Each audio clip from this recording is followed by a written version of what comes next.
and DFS episode on the Sports Gambling Podcast Network is brought to you by Underdog Fantasy. Yes, get up to $1,000 deposit match when you sign up at UnderdogFantasy.com with our promo code SGPN.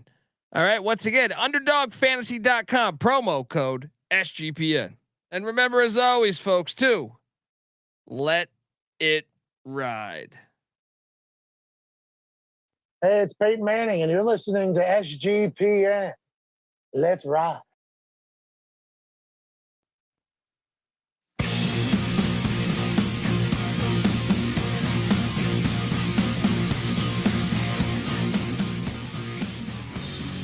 Welcome to the CFL Gambling Podcast, Week 3 edition. Yes, we are the home of the huge Tits Parlay. They say we are the CFL Gambling Podcast. Jump on over there, YouTube, type it in at CFL Gambling Pod. We're on Twitter too.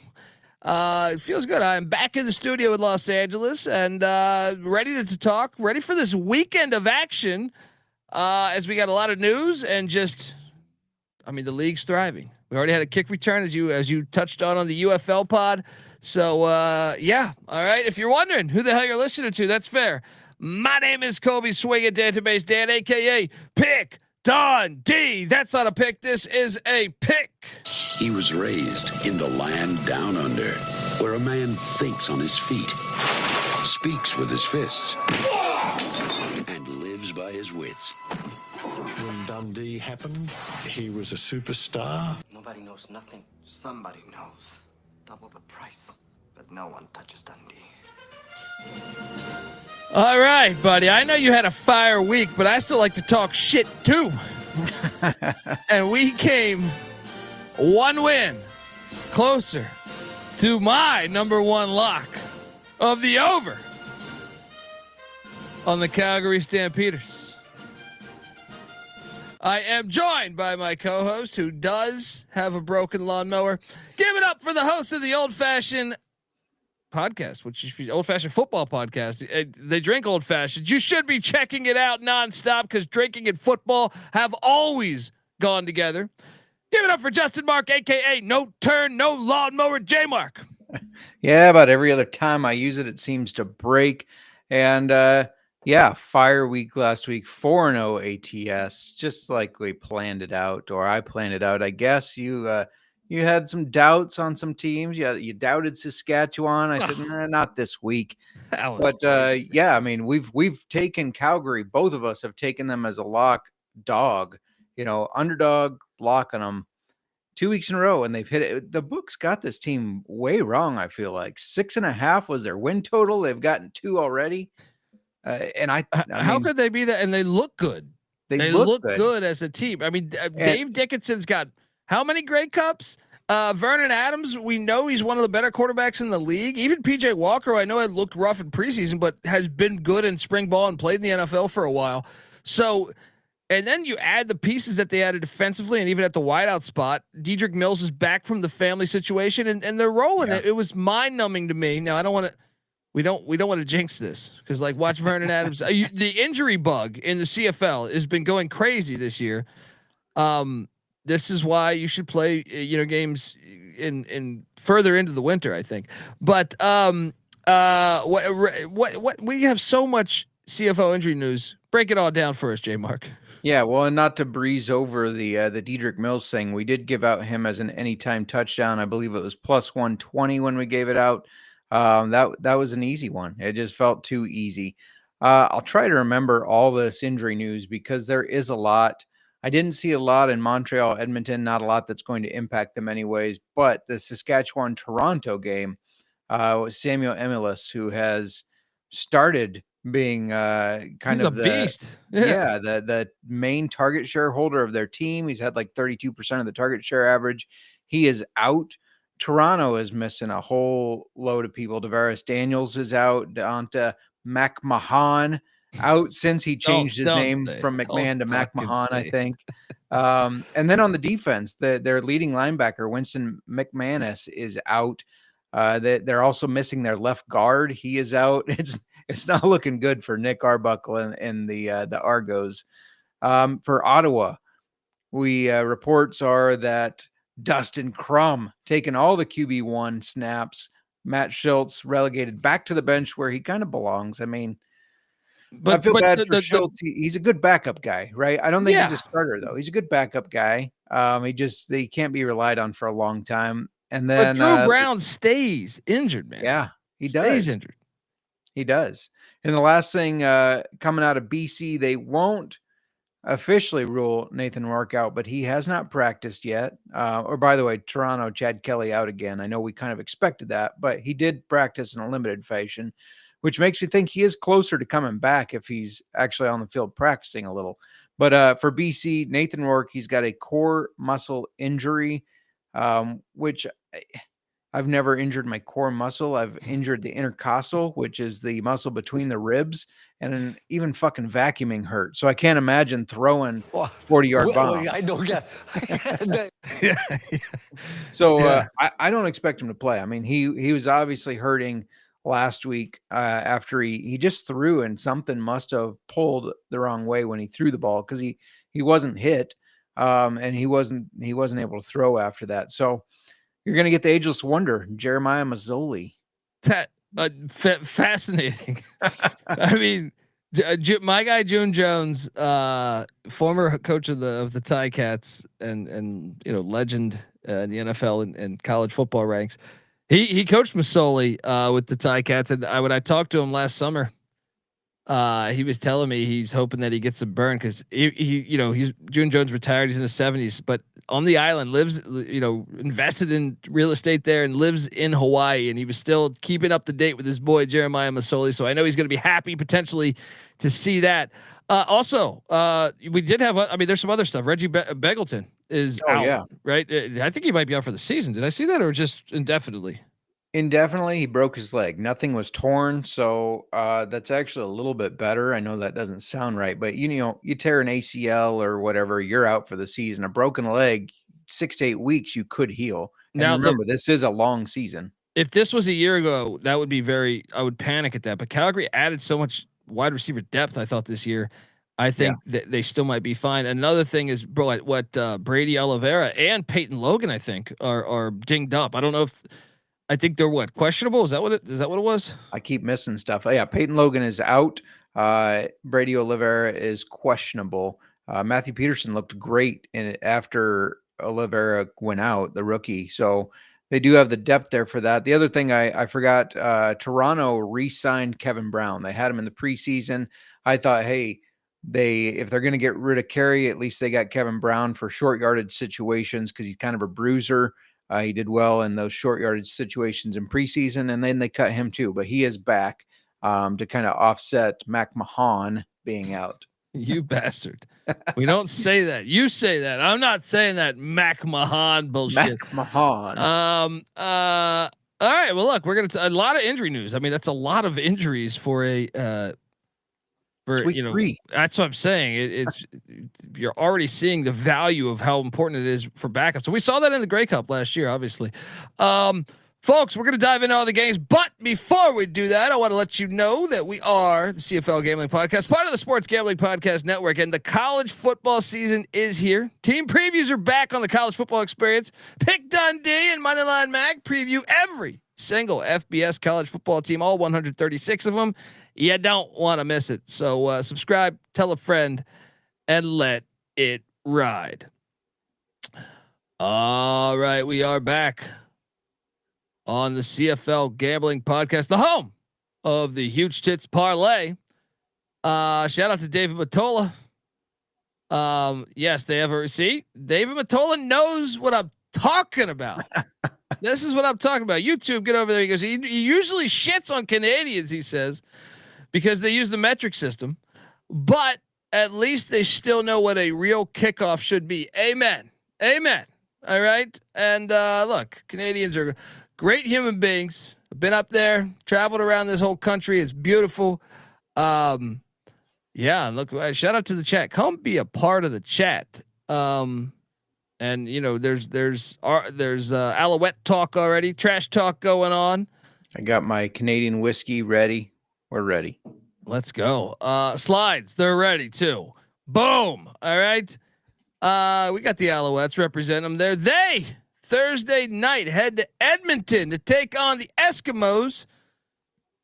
I know you went 4-0 last week, but I'm just curious where you're at with your Eskimos. Yeah, this was actually a tough one because we were high on them preseason, and then they came out and they did not look good. Shit, did I forget to put Montreal? I put Edmonton Eskimos against Edmonton Eskimos. Well, you know, it's you had a long flight today. Yeah. It's all right. It's all right. I wasn't sober. You want me to break down what I'm going on this game? You're throwing me a little bit since you usually pick, but I'm happy to lead. No. Look, I'm just saying Montreal. No. I was just saying for your win total. You took. Oh yeah. Are you worrying about the potential? Yeah, I already am worried. I mean, I know it's early to panic, but they did not look good week 1.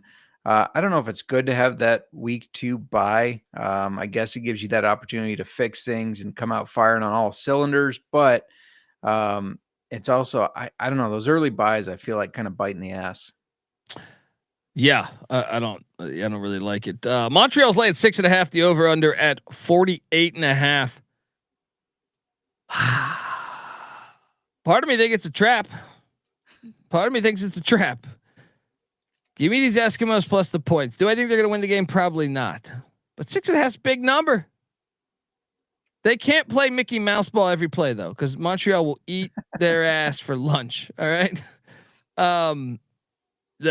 Honestly, if your game plan is, hey, we're just gonna have Trey Ford run around like his fucking Tecmo Bowl, right? When you're trying to do the zigzags to buy time so your receiver goes to the back of the end zone, well, that's gonna be a problem. All right, because Montreal's defense is still legit.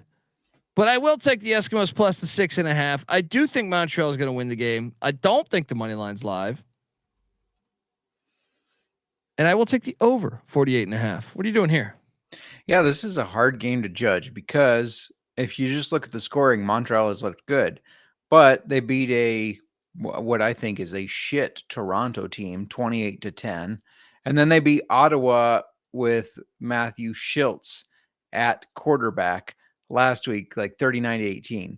So they've looked good in the scoreboard, but have they really played anybody with talent?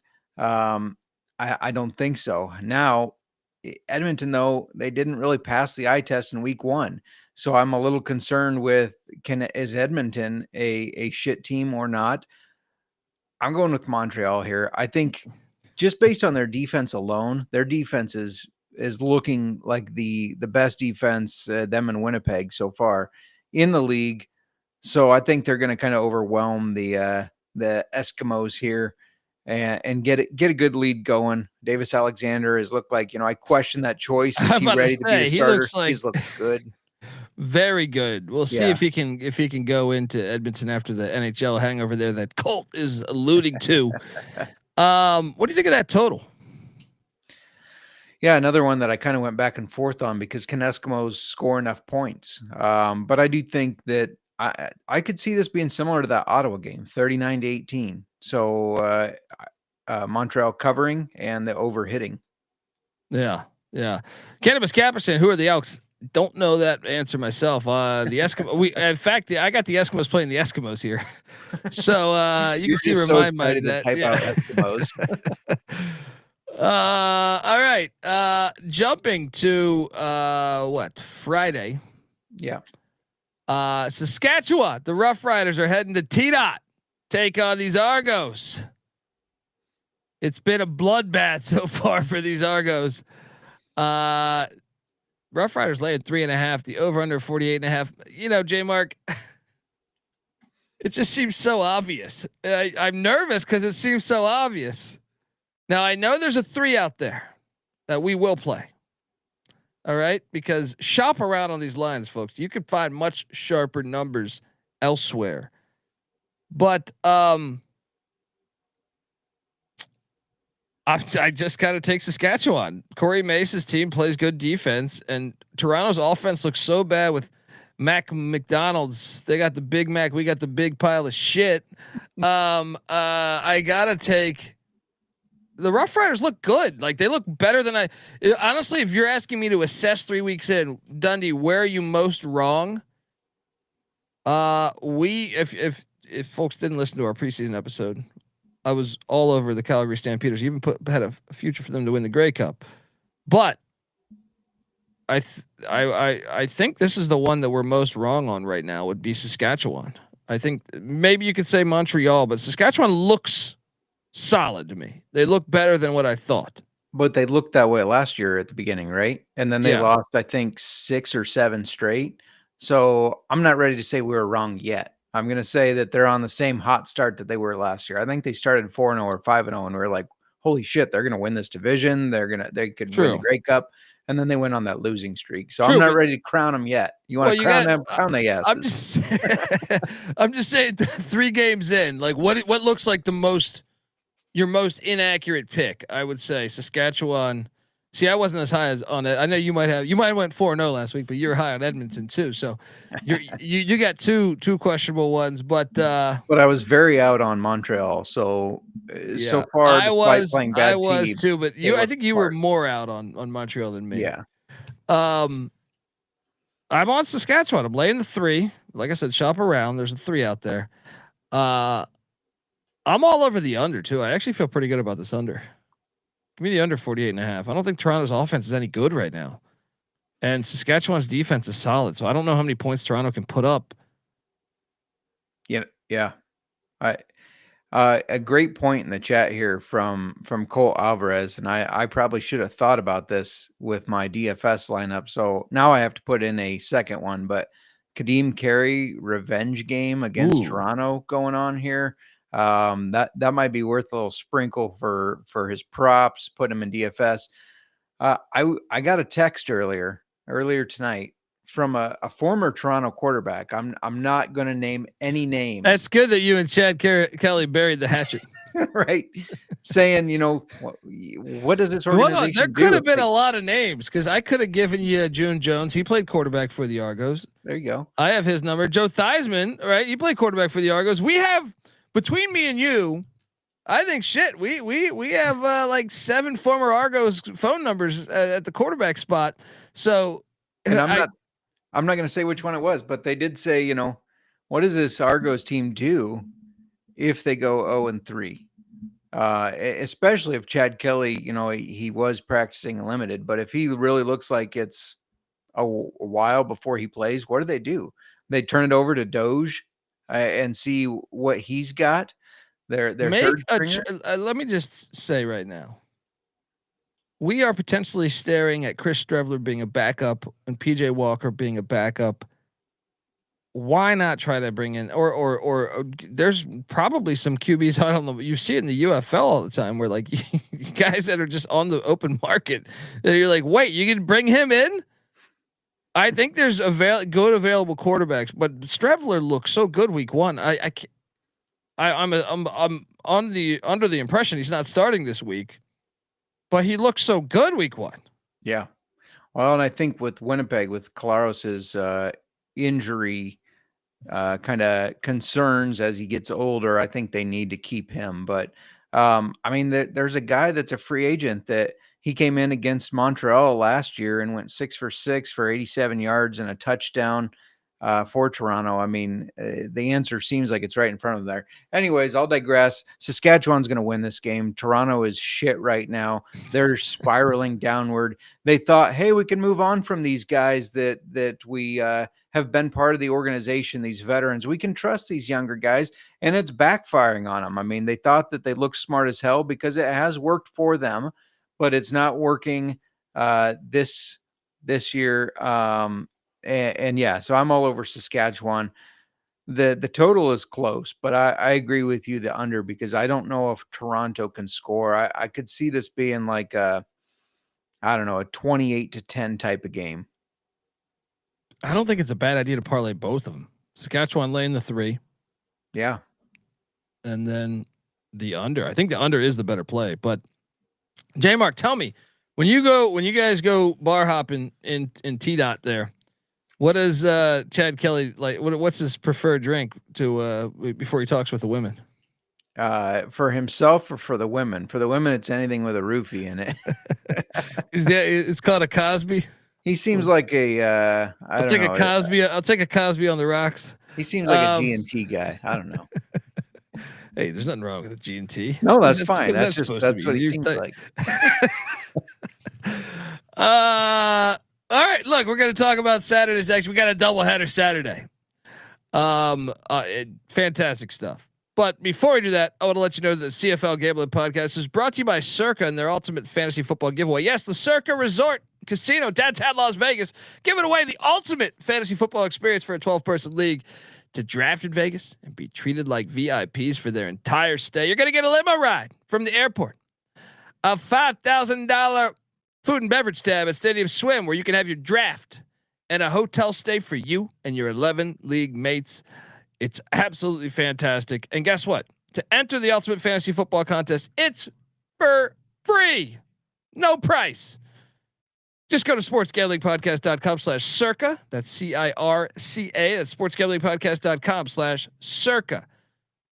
And also, if you're ever going to Vegas or any of the Circa properties, you can always get 15% off with the promo code SGP15. So do that and let it ride. We're also brought to you by mybookie.ag. MyBookie is your place to bet on every single sport, including the NBA Finals, CFL action, Stanley Cup. Well, that just ended, but College Baseball World Series. How about that? And MyBookie accepts customers from a ton of different locations. You can easily deposit and get lightning fast payouts using crypto. So head on over to mybookie.ag.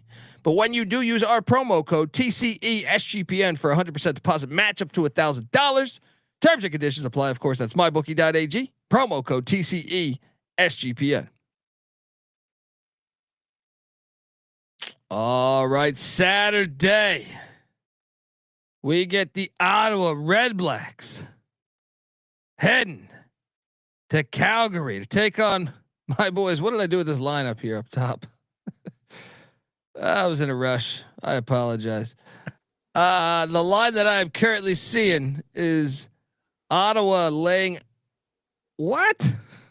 How are they laying 1 or a half? What is going on? They're cooking the books over here too, Jmark, because this seems like a smash play.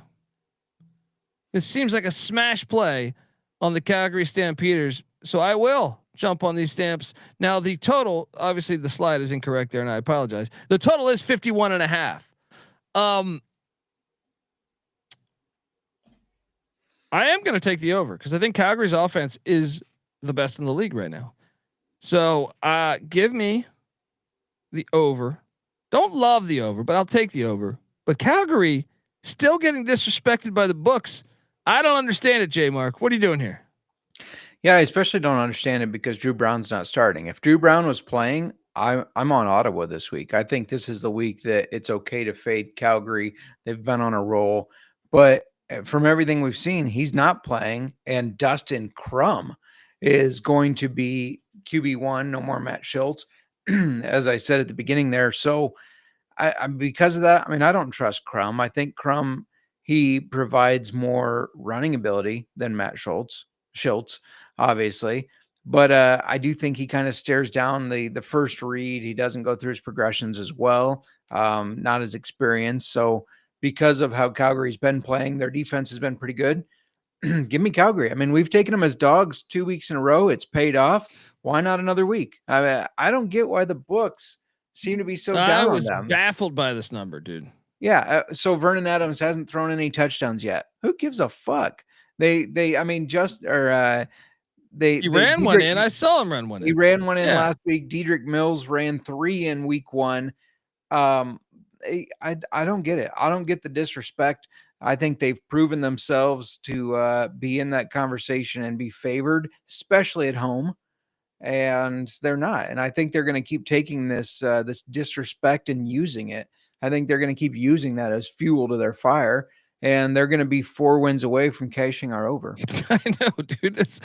I don't want to talk. I'm getting my inner Ric Flair going on here, but I just can't believe that they're dogs at home where they actually remember Calgary fans are good. They're legit. It's going to be a tough environment. They're 2-0. They're excited. They're thinking another Grey Cup could be happening with their new franchise quarterback. And Ottawa's dinged up. I don't understand the line. Calgary again, load up with it. And I'm on the over. You like that over, Jmark? I'm actually going to ride with the under because I don't think Crum is going to be able to put up enough points to hit this over. One thing I will say also, I know it's kind of a new organization. They're trying to turn over a new leaf, but Ottawa only won 2 road games last year. They're not winning in Calgary. Yeah, I don't think they are either. Doubleheader action. And I'll be honest, I think I'm slightly biased because I had my future on Calgary and the amount of money I have on the stamps, but I'm very excited for the doubleheader on Saturday. Winnipeg, it's going to filthy BC Place, take on these Lions. But as we alluded to earlier, Nathan Rourke and these all the breaks is injured. So Jeremiah Masoli, the ageless wonder, but also Chris Strebler played so good for Winnipeg. He's out. They're going with Caleros, and he might be rusty. He's not answering. He's rusty at answering his phone. We know that. So, Jmark, first off, they've already played once, just a couple. How long ago? 10 days ago? When was that? I got an upset here. Masoli's going to turn back that clock. BC takes down Winnipeg outright. All right. I no Snoop Dogg distractions. All right. No 50 Cent distractions. They still haven't put my guy Mocha only at the halftime show. They need to do that.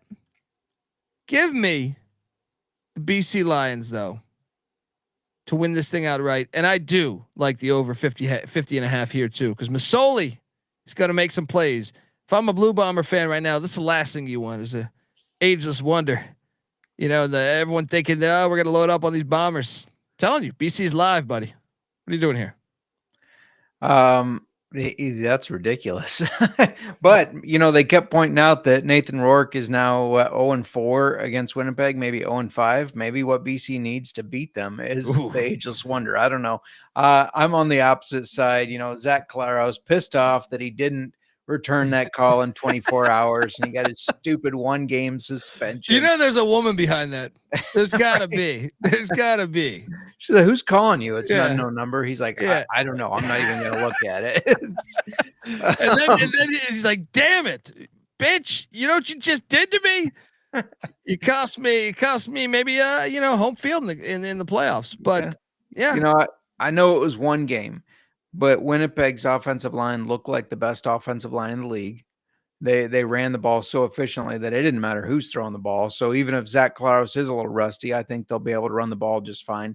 And their defense, I know that there were a lot of points in that game. The defense still looked really good. The defense impressed me. I was impressed with the Blue Bombers coming out of this game. They had Rourke shaken, and Rourke looked great week 1. They had him all shook up. And I don't think Masoli has enough life in those legs to get away from that. Don't disrespect my guy. June Jones would disagree with you. Masoli's had over 100 career touchdowns in this league. What's 5 more? All right. 5 more. I'm all over the Bombers and I'm all over the under here. Okay. So we are disagreeing a lot this season so far. That's okay. I want to touch base on this, and I know I'm backtracking in a way, but forgive me. I was on a flight all day, and I just got to the studio, so I haven't had time to really orchestrate things here. But we do have first touchdown props and TD score, and player props. The market for these really doing a good job across the board, as opposed to a year ago. I just want to just quick fire some of these ones at you. Davis Alexander. Over under 302.5 yards. So 302.5. You like that Thursday night there? And I'll tell you this, Trey Ford under 250.5 is fucking cashing. I know it's minus 130, but you against Montreal's defense, you think he's going to throw for over 250? No, unless it's garbage time, at the end, prevent defense. Davis Alexander one is interesting because he only threw for 205 in week 1 against Toronto. He went for 344 last week against Ottawa. I think that their best game is for him not to throw that many yards. Actually, I think it's to control the game on the ground. So I kind of like the under on the Davis Alexander one. I can see it hitting, but I like the Trey Ford one. It's like, based on that one game sample we got, I don't see that happening against Montreal's defense. How about Nick Arbuckle over under 285.5? And this is even at minus 115 here. You also got Trevor Harris over under 278.5 in that game. Is there one you like more? Because the first one that jumps out to me is the Arbuckle one. I know you might get some garbage time stats if you're down big, but 285.5. What do you think? Yeah, 273 week 1, 309 week 2. I like the under on that one. I think the 309 yards against Calgary was a little bit more of Calgary had such a lead. They didn't need to play tight defense there. So I like the under there. For Trevor Harris, I actually like the over. Yeah, Toronto's defense just doesn't look the same. And then another angle to that too is, remember, where did Corey Mace come from? Like Corey Mace, I think against Toronto, a year ago, I felt like they matched up well. Ottawa is at Calgary. They don't give you Ottawa's player prop, obviously. Vernon Adams over under 295.5, dead even the odds at minus 115 there. I think game script might be an issue here, so I'm actually going to stay away from this one. But if I had to take it, I think I would take the under. How about you? Interesting. I just feel like they could potentially be up big and just keep the ball on the ground, right? Yeah, that's true. I was going to say Nick Arbuckle just threw 309, but that's because they were down and had to throw. In Calgary, Calgary obviously able to run the ball more efficiently than Toronto right now. So yeah, I like that angle. I think under is a good play. And then Caleros, they're not even giving you Strevler, and nothing for BC. Caleros over under 274.5. That's a big number, man. A big number for a guy that's been rusty. Big number for a guy that started slow last year. We were asking ourselves, like, does he still have it? He started very slow last year, and for a team that just had a rookie run for 130 yards, why wouldn't you continue to run the ball? I think that their identity is going to be more of run the ball, whether it's Oliveira, Matthew Peterson, either way. I see the eye to eye with you there. I like the under. And by the way, I mean, they just have first touchdown props. We could have a blast. I feel like we could do every fucking one of these games. Strevler plus 600 first score of the game. Whew. Getting in there at the 1 yard line. That's probable, right? Yeah. Oh, for sure. Yeah. That's not bad. It's not going to be Masoli. So yeah. Oh, you're throwing shade at my boy. What about the likes of Thursday night, tomorrow night? First score of the game, or anytime you can touchdown, but first score of the game. Wow, I'm surprised. Yeah, they got Fajardo's odds pretty high up there. I'm gonna say, I'm gonna back my boy. How about Tyler Snead plus 1,700? Because what, Charleston Rambo, he didn't even play last week, I don't think. Right? No, he is active this week though. I don't know if that changes your answer there, but he is active this week. Plus 1,700, Tyler Snead. All right, ECU represent. Jump in on that action. You heard it here first. You got any plays for Thursday or Friday first touchdown? I love doing the first touchdown. It gives you. I'm gonna watch the games because I love CFL action, but it adds a layer of more excitement for each one of these games. Oh, absolutely. I think the one that sticks out to me is a guy that I forgot how good he was last year, and then he was catching all sorts of passes last week, and that's Tyson Philpott. This is a guy that he was their bread and butter last year, and I think he's going to do it again. It's not as juicy as yours. It's 8.5 to 1, but I like Tyson Philpott to to score that. I don't hate Austin Mack either. I don't want to get ahead of ourselves in the DFS play, but I think Austin Mack is a really good play this week. And one thing that with Bagleton being out for the year, I think there might be value on the anytime touchdown market for the Stamps wideouts, especially knowing that VA hasn't thrown a touchdown this year. Yeah, you actually that and you're at home too. You might even want to take that for the first score of the game. One of the like whether it's Philpott, whether it's Rhymes, I could totally see that being a thing to be like, okay, let's get on the same page here. I'm all over Dominique Rhymes at 14-1 there. Again, bearing the lead a little bit, but I'll get more into his numbers for the DFS.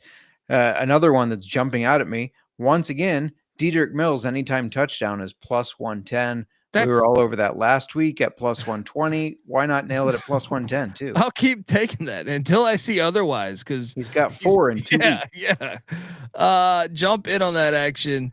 And there's a lot of great stuff. Please let us know what you're on. I mean, I shout out to the chat. I know they've been talking about, Caleb Evans anytime touchdown, free money there, EMS there in the chat talking about that. What is those odds? Let me see if I can quickly pull that up. For Caleb Evans. So I'm seeing minus 150 though. I'm seeing minus 150 on DK. Shop around on all these, by the way. So you don't have the greatest odds on that, but yeah, it still is logical. Let's get, well, we got DFS we'll get to, but in the meantime, you know what we do on the show. We are the home of the Huge Tits Parlay. A lot of other CFL podcasters out there talking their gibberish. They don't have the Huge Tits Parlay, as far as I know. Let me know if someone out there, maybe someone's doing the Small Tits Parlay. I don't understand. 2025 is a weird time. Maybe someone's doing the Small Tits Parlay. All tits matter, Colby. Come on. All tits do matter. And may the Schwartz be with you. What a world. Mel Brooks. The Spaceballs 2 coming soon. All right, here we go. Huge Tits Parlay. Yeah. It's the home of the Huge Tits Parlay. It just doesn't have as good as ring as the Baywatch one, but we got Huge Tits Parlays. I'll learn it on guitar or piano or something and create you a track. Maybe they won't get after us if it's me doing it. That's true. Let's do that. My Huge Tits Parlay is those Stamps on the money line. What are they? Minus 108, I think it was. Correct me if I'm wrong. I believe minus 108. Parlay that with the BC Lions, which once again you do want to shop around, because I think you might even be able to find better than plus 145 that I see right now on one book, but I think there's better out there. Also parlay the under in the Saskatchewan Roughriders at the Toronto Argonauts. And once again, if you're wondering what that number is, it is 48.5. But once again, shop around. You might find a half a point there.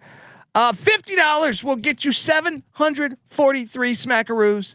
Pick Dundee special. Huge Tits. My first Huge Tits parlay will cash this very weekend, Jmark. What are you doing with yours? Because we got a no turn Huge Tits parlay coming to you on the CFL Gambling Podcast. Mr. No Turn, give yours out. Yeah, I mean, I got Saskatchewan covering. They're -3 on the book that I used. I got Winnipeg covering. I'm not believing in Jeremiah Masoli. Sorry. So I'm fading the Ageless Wonder. I'm fading the Toronto Argonauts. And then it feels like easy money. We've done it 2 weeks in a row. Why not 3 weeks? Calgary Stampeders money line. And the book I used, it was even money, not -108. Get that out of here. Give me the even money. There we go. Look, it's jump in on these things. Last year we hit on a bunch of these. The Pam Anderson Huge Tits parlay will cash soon. I think it's going to be this weekend. Normally it takes a couple weeks till we understand the blueprint of what's going on. All right, folks, we're going to get to DFS, but before we get to DFS, I do want to let you know that the CFL Gambling Podcast is brought to you by Underdog Fantasy. Yes, Underdogs go along with the NBA Finals. Their extender bonus. The longer the series goes, the bigger the bonuses get. And they do have CFL action. So sign up, and when you do, use our promo code TCESGPN to claim your special pick plus first time deposit offer up to $1,000 in bonus credits. UnderdogFantasy.com, promo code TCESGPN. We're also brought to you by Rhythm. You probably heard me talk about Rhythm before. They just dropped a brand new game-changing feature called Power Trends. These are AI detected patterns where Rhythm's model has consistently won and has a high ROI. Think like a strikeout prop that wins 59% of the time when the line and win probability hit a certain range. And look, Power Trends are updated daily and exclusive to Rhythm and Rhythm only. No touts, no noise, just clean data back bets, baby. Download the Rhythm app, check out Power Trends, and start betting smarter. You know we will be. So get your free 7-day trial period today. SportsGamblingPodcast.com/rhythm. That's RITHMM. That's SportsGamblingPodcast.com/rhythm. All right, we are back, and it is time for DFS action. How did you feel about the slate? Because we have all these injuries, so I think there could be some extra sharp action we could be getting in on here. With some of these backups, it's just finding the right ones. But I think there's a lot of avenues. Like part of me was even thinking about, because I've already just talked a bunch of shit about Jeremiah Masoli. It's like, do I turn in one? Because he wasn't on my first lineup, and I'm like, Dundee, you're talking a lot of shit about a lot of good shit about him. Maybe you roster him in DFS. But what do you think about the whole board? I felt really good about my lineup this week. I think it was week 3, maybe week 4 last year that we kind of went on a little bit of a run there, and we won some good money in CFL DFS. I'm feeling it this week. I feel good about it. I did some deep diving, looked at the target shares, looked at what the defenses are allowing to the other positions that they've played already. We're starting to get some data, and I am a huge nerd with spreadsheets and data. So I'm building something to try to get an edge here. I like it. Let's go. You know what I did at the quarterback spot? I'm all in on this team. I might move to Calgary. All right. VA. Vernon Adams. I know he hasn't had the passing touchdown, but you telling me they're not going to make that a point of emphasis if you in your team meetings? You telling me they're not going to do that? They're going to make that a point of emphasis, I think, specifically at home. Chat's talking about Brett Michaels from Poison's going to be there. Even more of a reason. All right. I hope he's a little bit older. I hope he sounds better than like Axl Rose does now. I don't know if you've heard recent Axl Rose, but it's a little rough. All these tie-ins to any of those old guys, dude. Didn't Brett Michaels date Pam Anderson too? See, the home of the huge Tits parlay, alive and well. But dude, all those old school, dude. I was bartending on a decent amount of the. I'm trying to think right now. I think it was Motley Crue, but it wasn't Tommy Lee. It was, I don't know. There was Slash, a couple other guys, like just probably 15 years ago or something. Like, fucking hilarious guys, but man, they've done some drugs. You can tell when you talk to them. They've done some drugs, which I recommend. What are you doing at the quarterback spot?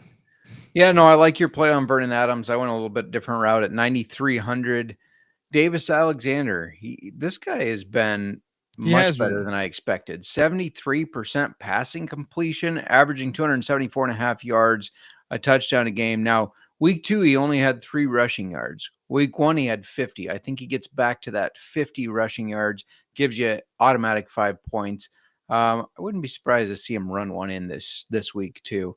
So wow. Give me Vernon, or not Vernon, that's yours. Davis Alexander, 9,300. I'm trying to quickly get that anytime prop up for you for a rushing touchdown. Why do I not see it right now? Are they not giving that out? Oh, they got to have it, don't they? I don't see it though. I don't see it, but maybe shop around. Maybe it's on another book. And they're not even giving out your shit.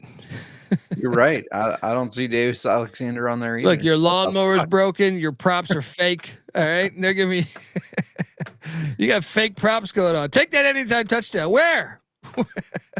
How do we feel about Cody Fajardo revenge game getting the first touchdown 6-1? That's fun.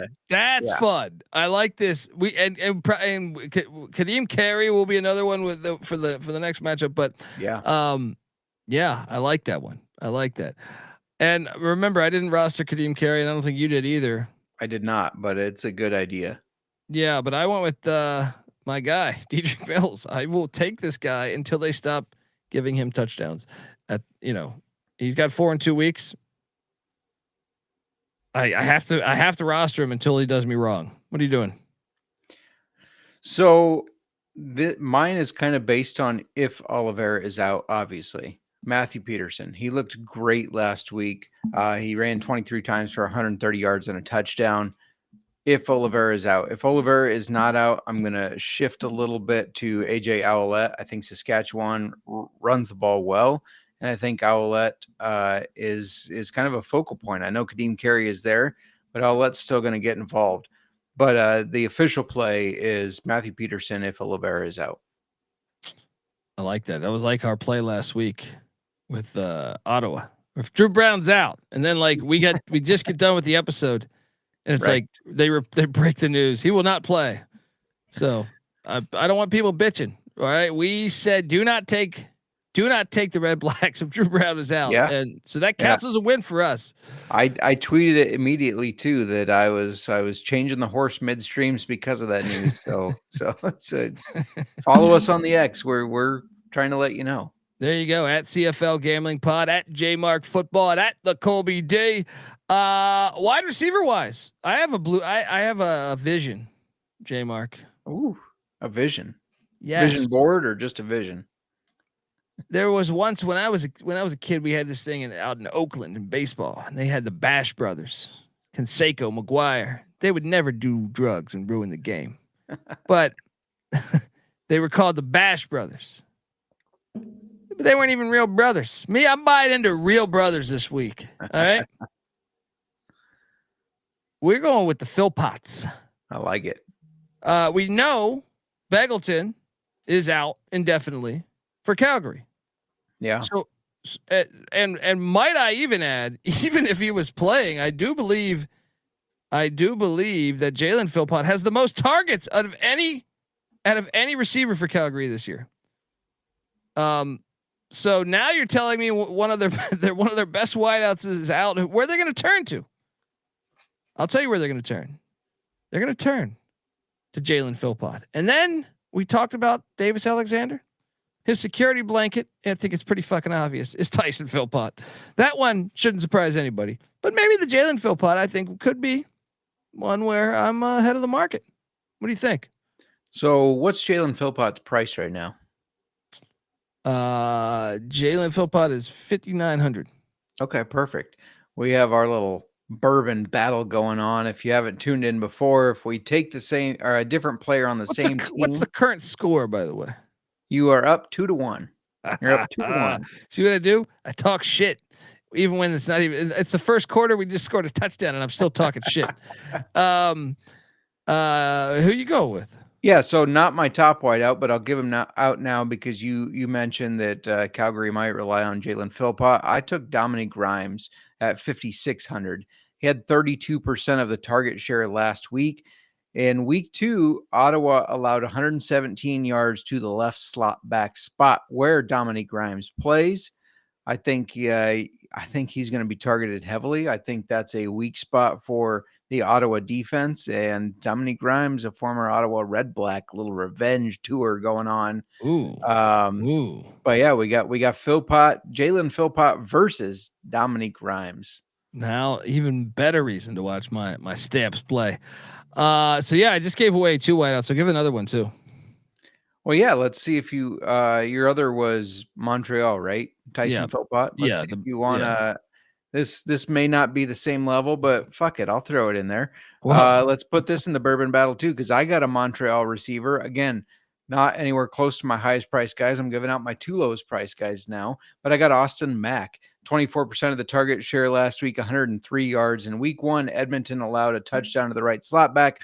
I think Austin Mack scores a touchdown, take the anytime touchdown, and I'll put him against your Tyson Philpott. All right. You're fading the Philpotts.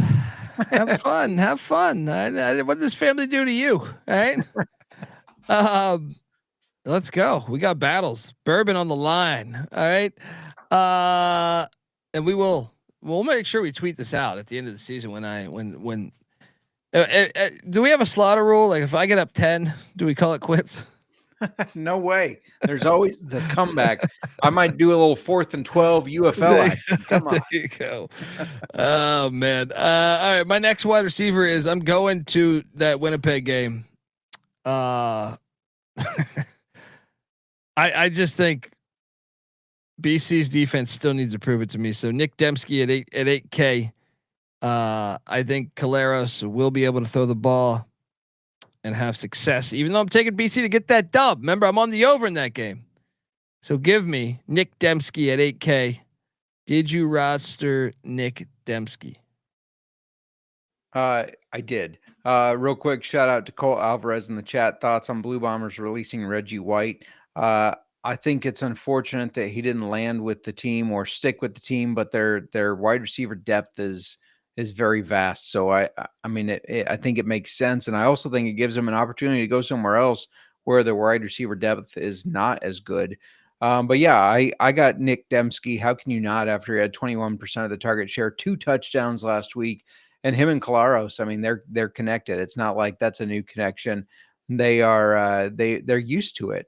So cheers to the same guy there. I still really like Dalton Schoen, who I had on my DFS team last week, but I think Dembski is the play here. Yeah. So you're stealing my team now. Your LaCroix, by the way.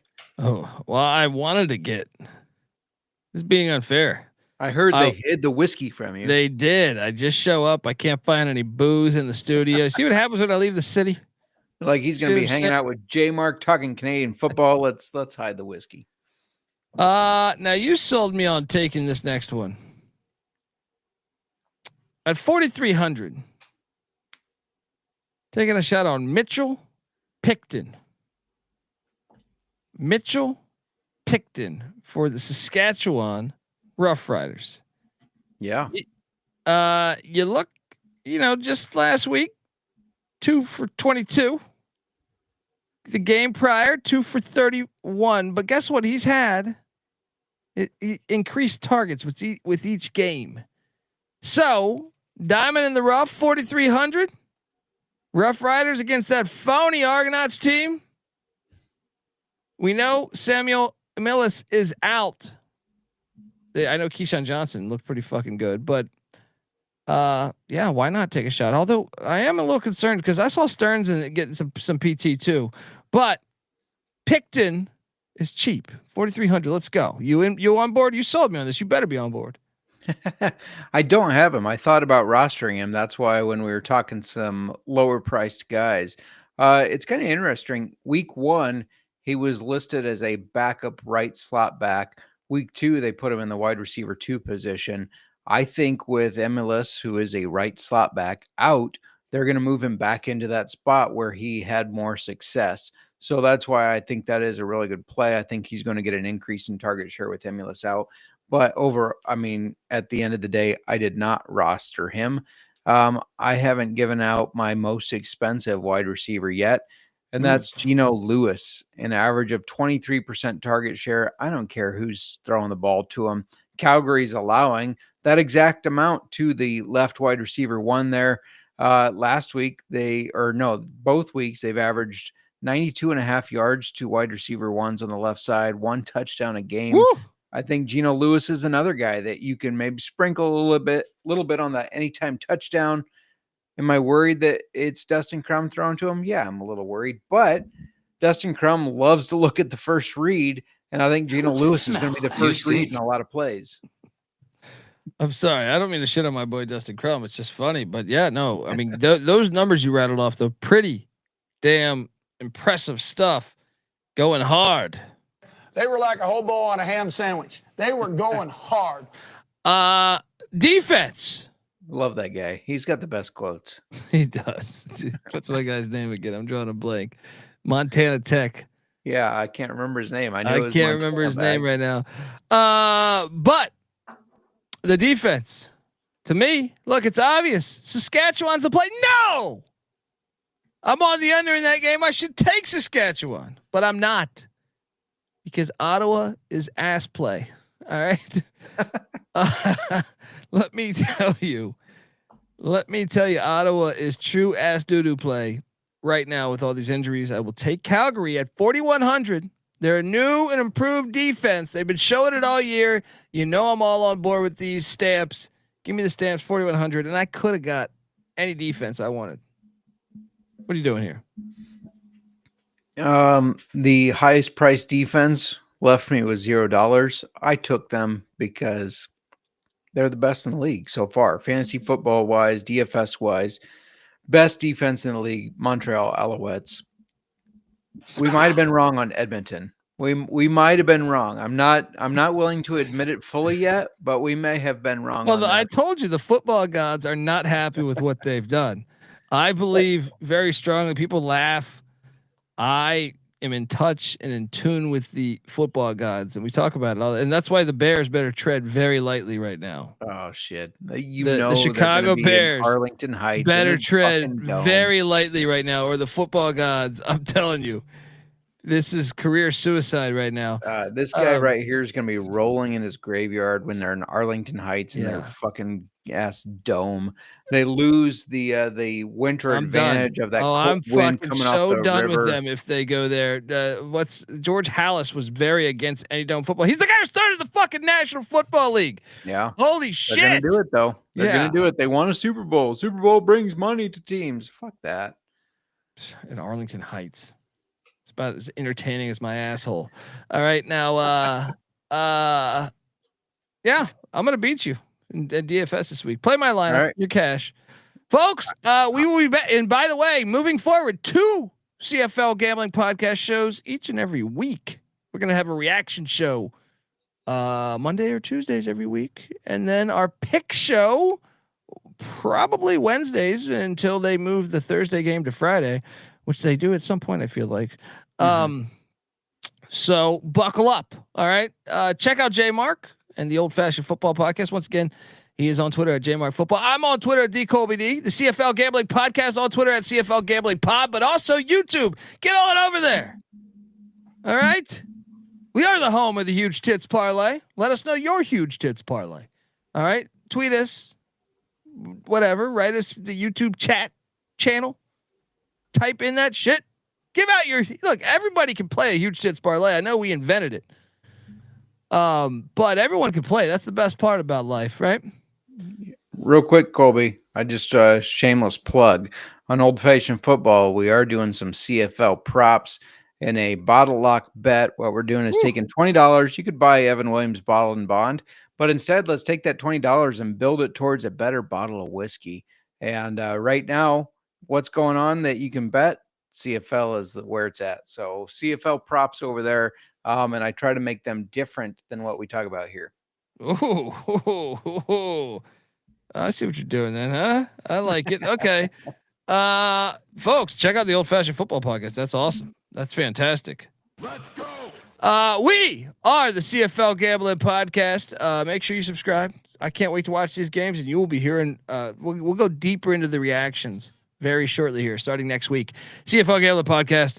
Till next time, this is the CFL Gambling Podcast, home of the Huge Tits Parlay. You better start thinking about yours. And we out of here.